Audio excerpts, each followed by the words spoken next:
Every year, thousands of entrepreneurs lose their homes, their savings, and everything they've built.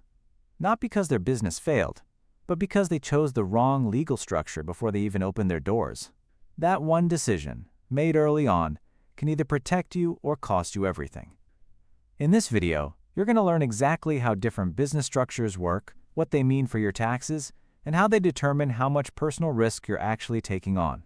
By the end, you'll know which structure fits your situation and what questions to ask before you make it official. Let's get into it. Section 1. Sole proprietorship. The default that most people don't realize they've already chosen.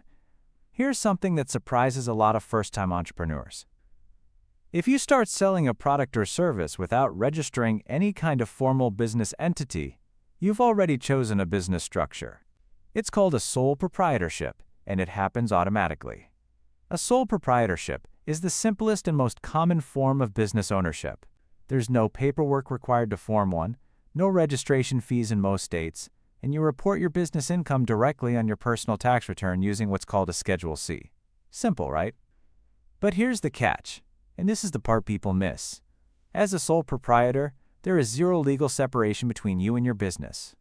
If your business gets sued, your personal bank account is fair game. Your car, your house, your retirement savings, all of it is on the line. Legally, you and the business are the same person. For very low-risk activities, this might be fine. But the moment your work involves any kind of liability, working with clients, handling physical products, providing services where something could go wrong, you're exposed in a way that other structures would protect you from. So the question becomes, is the simplicity worth the risk? And that answer depends entirely on what you're building. But before you decide, you need to know your other options. Section 2. Partnerships. When two or more people share the wheel. If two or more people go into business together without forming a formal entity, they've created what's called a general partnership.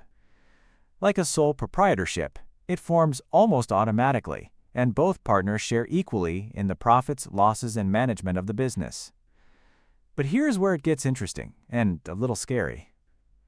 In a general partnership, each partner is personally liable, not just for their own decisions, but for the decisions of their partners too. That means if your business partner signs a contract you knew nothing about, you could be legally responsible for it. Now there is a variation called a limited partnership or LP, where you have at least one general partner who manages the business and accepts full liability, and one or more limited partners who invest money but stay out of day-to-day operations. Limited partners can only lose what they put in. Their liability is, well, limited. There's also the Limited Liability Partnership, or LLP, which is popular among professionals like lawyers and accountants. In an LLP, partners are generally protected from each other's negligence, but the rules vary a lot by state. The takeaway here, partnerships can be powerful, but they require trust, clear agreements, and an understanding that you could be held responsible for someone else's actions. Always have a written partnership agreement. Always. So what happens when you want personal protection but don't want to deal with the complexity of a corporation? That's where the next structure comes in. Section 3. The LLC protection without the headache. The Limited Liability Company, or LLC, has become the most popular business structure for small business owners in the United States, and for good reason. It combines the liability protection of a corporation with the tax simplicity of a sole proprietorship or partnership. Here's how it works. When you form an LLC, your business becomes its own legal entity. If someone sues your business, they're coming after the LLC, not your personal assets.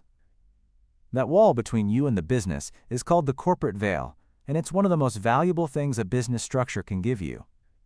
On the tax side, LLCs are treated as pass-through entities by default. That means the business itself doesn't pay federal income tax. The profits pass through to the owners, called members, who report them on their personal tax returns. No double taxation.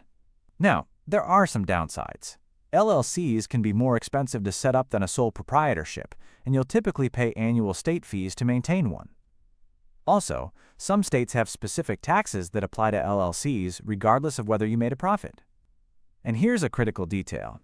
If you treat your LLC like a personal piggy bank and mix business and personal finances, courts can pierce that corporate veil and hold you personally liable anyway. The LLC is often the sweet spot for entrepreneurs who want real protection without a ton of corporate formality. But if you're planning to raise investor money or take the company public someday, you might need to think bigger. Section 4. Corporations. Built for growth, built for complexity. A corporation is its own legal person. It can own property, enter contracts, sue, and be sued, all independent of its shareholders. And shareholders, the people who own stock in the corporation, are generally protected from personal liability beyond what they invested.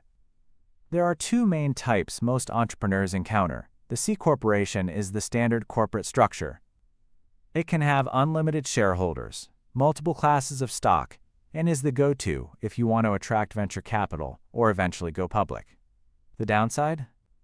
C corporations face what's called double taxation.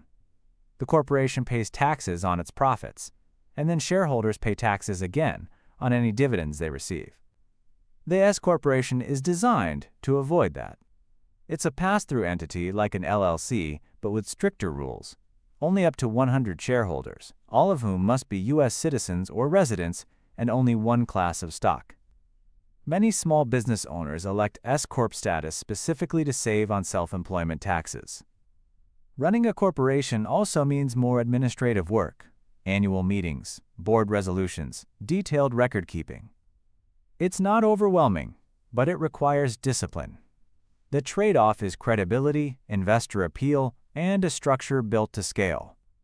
Section 5. Choosing your structure. The 3 questions that matter. So how do you actually decide? It really comes down to 3 things. First, how much personal risk are you taking on? If the nature of your business exposes you to lawsuits or significant liability, you need a structure with a legal firewall, an LLC or corporation. Second, what's your tax situation? Pass-through entities like sole proprietorships, partnerships, LLCs, and S-Corp keep things simple. C-Corp give you flexibility but add a layer of taxation. Third, what are your growth plans? Staying small and independent, an LLC might be all you need. Planning to raise serious capital or bring on investors? A corporation gives you the tools to do that. And here's one more thing people forget. Business structures aren't permanent. You can start as a sole proprietor and convert to an LLC later. You can be an LLC and elect S-Corp tax treatment. Your structure should grow and evolve as your business does. What matters most is making an intentional choice, not just defaulting into one. Choosing the right business structure is one of the most important decisions you'll make, and now you understand the real differences between your options. Don't leave this to chance or assume the simplest path is always safest. If this video helped you think more clearly about your business, hit that like button and subscribe so you don't miss the next one. And drop a comment below. What structure are you currently using, or which one are you considering? I read every comment, and your question might become the next video.